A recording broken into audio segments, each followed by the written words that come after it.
Tuitanisia na mauvoa suma Kuthinikia na Silikali kwisila muvea wa Mauta na mwaki niendeye kwikia Mivango ya Kuthinikia Mwoo wa Mauta mangali ula uendeye ukosewa isioni kuthukanio siandi ya Kenya. Uni kuyanana na Minisita muveani o mwandu Juma ula ainena kuya kiseseni cha Mauta cha kipevu kila kikusikioni cha Mombasa wawetakana kuyo wiyo nuthokisie meli ila yikuite lita milioni anaimwe sia Mauta ma petro na ometuki kila kisio nikiukwata Mauta makuyana.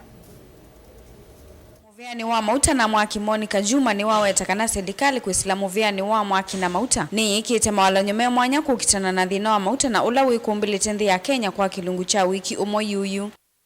As you know, in the last couple of days, there has been a number of anxiety across the country around fuel and fuel products across the country. As you can see, there is a ship discharging right there, and as PS Kamau has confirmed from the conversations that he has been having with the oil stakeholders across the country, we are reaching a point of normalcy. Today, the non-franchised operators have received their quota of oil, so we hope that we can settle our populations down so that we do not spike anxiety for no apparent reason.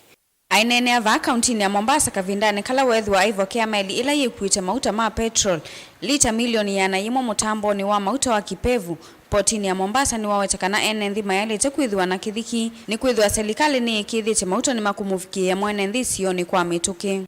And so I have come here to confirm to the nation there is no need for panic, and let us not run to the stations because that's part of it, and you might also create an appetite for unscrupulous people that begin to adulterate this product. So really there is no need to panic. Ona uiva Minisita uni wavikia kuthuima mutambo uwa Mauta wa kipevu na ula ni wakimanza kia silingi bilioni miongo ina na ula kuambia kusiswa kananu kuthukumanesa muthinyani wa kuambililia. Ona uiva Minisita uni wale ananansake ila sithi tovo siya kanatho wa Mauta va Kenya wiyulu muno kuvita nthi ingi. For those that are contemplating or really having perceptions about our oil being more expensive than our neighbors, that is not correct. Absolutely not correct.